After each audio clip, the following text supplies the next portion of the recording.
नमस्कार मंडळी, अवधूत चिंतन श्री गुरुदेव दत्त श्री स्वामी समर्थ। आजच्या या व्हिडिओमध्ये आज आपण अधिक मासाबद्दल माहिती करणार आहोत। माहिती करून घेणार आहोत की अधिक मास, ज्याला धोंडा म्हणतात, म्हणजे धोंड्याचा महिना म्हणतात किंवा पुरुषोत्तम मास म्हणतात, तर ह्याचं काय महत्त्व आहे, जावयाला वाण काय द्यायचं आणि का द्यावा लागतो, याची सगळी माहिती आज आपण आपल्या या व्हिडिओमध्ये घेणार आहे। तर व्हिडिओ शेवटपर्यंत पहा आणि स्किप न करता पहा। अत्यंत पवित्र मानला जाणारा हा महिना, ज्यामध्ये जावयाला वाण देण्याची परंपरा आपल्या महाराष्ट्रामध्ये खूप जुनी आणि महत्त्वाची आहे। जावयाला श्री विष्णूचे रूप मानून त्यांचे पूजन केले जाते आणि या महिन्यात जावयाला वाण देणे येते। काही द्यायला तर आपल्या आपल्या मर्जीनुसार द्यायचं असतं, पण जास्त करून चांदी किंवा तांब्याचं ताट आणि दिवा द्यायचा असतो। आपण पुढे बघतोय वाण म्हणून काय द्यायचं असतं ते। परंपरेनुसार जावयाला मुख्यत्वे अनारसे असं वाण दिले जातात। अनारसे किती द्यायचे असतात? 33 अनारसे दिले जातात। 33 ही संख्या या महिन्यात अत्यंत शुभ मानली जाते।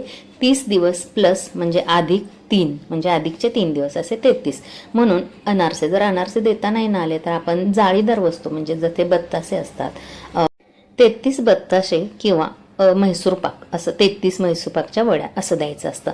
तर अनारस्यांचं हे ताट आहे ना, म्हणजे तांब्याचं किंवा चांदीचं असतं। तुम्हाला तर चांदीचं जर जमत नसेल ना, तांब्याचं घ्या। तांब्याचं ही नाही जमलं तर स्टीलचं घेऊ शकता, पण त्या अनारशांच्या ताटावरती, त्या अनारशांवरती एक आपल्याला चांदीचा किंवा तांब्याचा दिवा लावायचा असतो आणि मग तो दान करायचा असतो।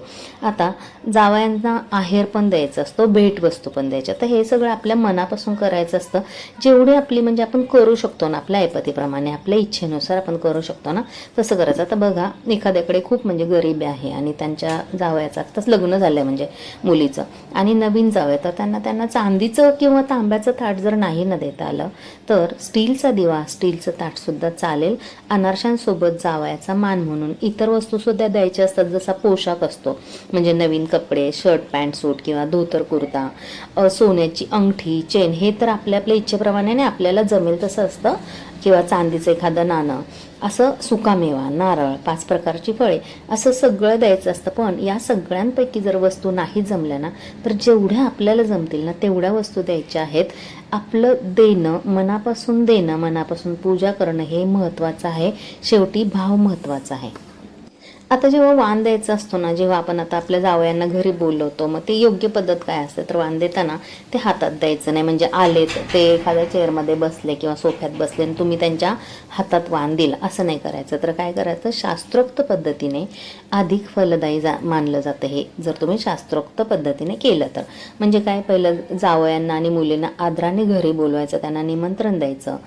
ते घरी आले ना की जर ते असे म्हणजे लाजरे वगैरे नसतील ना, तर त्यांना असं जावयाला सुगंधी उठणं वगैरे, तेल लावून स्नान घालायचं, जावयांच्या आवडीचा स्वयंपाक करायचा। पुरणपोळीला अत्यंत महत्त्व आहे, पण त्यांना समजा जर नसेल आवडत आणि वेगळं काहीतरी आवडत असेल तर गोडाधोडाचा प्रसाद बनवायचा। जेवताना जावयाच्या ताटाभोवती रांगोळी काढायची आणि मग जेवण झाल्यानंतर ते जेव्हा हात वगैरे धुतात ना, तेव्हा त्यांना पाटावर बसवून त्यांचे पाय धुवायचे, कपाळाला गंधक्षदा लावायच्या, त्यांचं औक्षण करायचं, हातात पाणी घेऊन श्री पुरुषोत्तम प्रित्यर्थ हे दान देता देता छोटासा संकल्प करायचा आणि मग ह्या वाण आहे ना जावयाला द्यायचं असतं आणि ते त्यांना म्हणजे आशीर्वाद द्यायचा असतो। आपल्या तांब्याच्या ताटात 33 अनारसे ठेवायचे, त्यावर दिवा लावायचा आणि ते ताट जावयाला द्यायचं आहे वाण।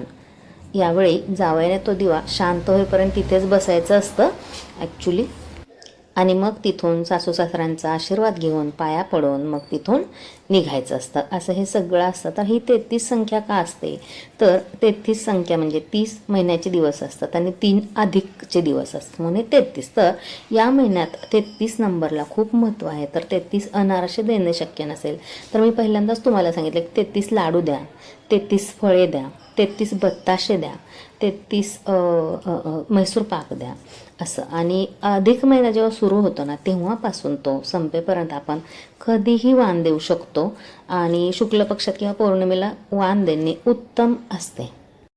अधिक मास ना 17 मेला सुरू होते, म्हणजे 17 मे 2026 ते 15 जून 2026ला समाप्ती होणार आहे, म्हणजे ज्येष्ठ महिन्यामध्ये. तर या अधिक मासामध्ये आपल्याला काय काय करायचं असतं?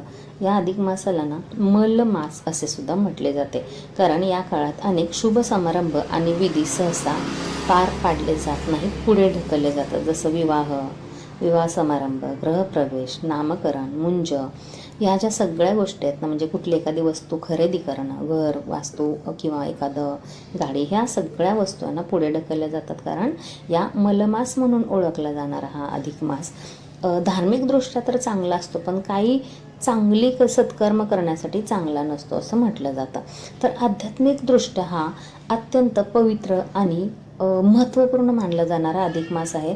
तर आपल्याला काय करायचं आहे, आपला ह्या पूर्ण महिना ना भगवान विष्णूंना समर्पित असतो, म्हणून या काळात त्यांची उपासना केली ना तर आपल्याला आध्यात्मिक फळे जास्त प्रमाणात मिळतात आणि भगवान विष्णूंचा आशीर्वाद भरभरून मिळतो.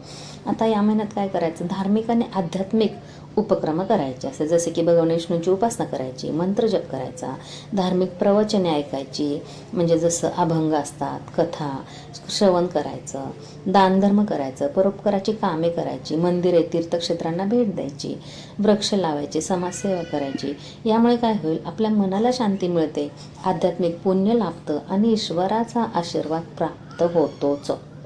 आता या सगळ्या गोष्टी केल्यानंतर आपल्याला जे पुण्य मिळतं ना, म्हणजे सत्कर्म केल्यामुळे आपल्याला ते आध्यात्मिक पुण्य मिळतं ना, ते अनेक पटीने वाढते, कारण अधिक मास हा एक्स्ट्राचा महिना आलेला असतो, 13वा महिना आलेला असतो.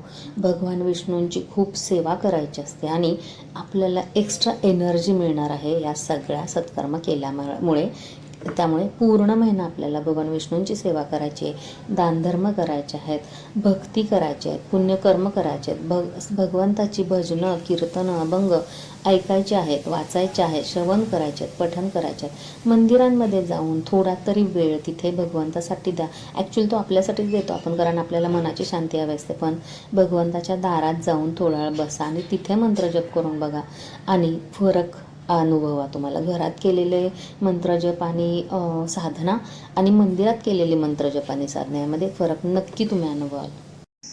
आता तुम्हाला मी अगोदर पण सांगितल्याप्रमाणे अजून काय काय करायचं आहे, अखंड दीपक लावायचा आहे, धार्मिक ग्रंथाचे वाचन करायचे आहे, उपवास आणि व्रत करायचे आहेत. आता अखंड दीपक कोणासमोर लावायचं, तर ॲक्च्युली शाळीग्रामच्या मूर्तीसमोर लावायचा असतो संपूर्ण महिन्याभर तुपाचा अखंड दिवा. पण आपल्याकडे जर शाळीग्रामची मूर्ती नसेल तर भगवान विष्णूंच्या चित्रासमोर किंवा मूर्तीसमोर किंवा फोटोसमोर आपल्याला हा अखंड तुपाचा दिवा महिनाभर लावायचा असते.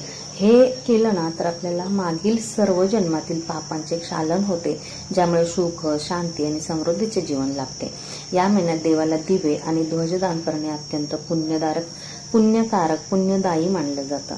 आता मी तुम्हाला मगाशी पण सांगितलं की वाचन करायचं आहे, पठण करायचं आहे, मंत्र म्हणायचे आहेत, अभंग, कीर्तन, भजन हे सगळं म्हणायचं. तसंच धार्मिक ग्रंथांचे वाचन सुद्धा करायचे आहेत. आता पुरुषोत्तम महात्म्याचे पठण करायचे आहे, ते खूप फलदायी आहे, अत्यंत फलदायी आहे. आणि जर शक्य नसेल तर श्रीमद भगवद्गीतेचे पठण करायचे आहे. दररोज गीतेच्या पुरुषोत्तम नावाच्या 14व्या अध्यायाचे त्याच्या अर्थासह पठण करायचं आहे. भगवान श्री विष्णूंच्या 1000 नावांचा महिमा प्राचीन ग्रंथामध्ये अवर्णनीय असल्यामुळे ती सुद्धा आपल्याला नावं घ्यायची आहेत भगवान श्री हरी विष्णूंची. उपवास करायचा आहे, व्रत करायचं आहे, जे जमेल ते करा. दिवसातून फक्त एकदाच भोजन करायचं असतं. आहारामध्ये गूळ, तांदूळ, हिरवे मूग, तीळ, वाटाणे हे सगळं समावेश करायचं असतं. नॉनव्हेज म्हणजे मध असं कांदा, लसूण, शिळे अन्न हे मोस्टली टाळायचं असतं.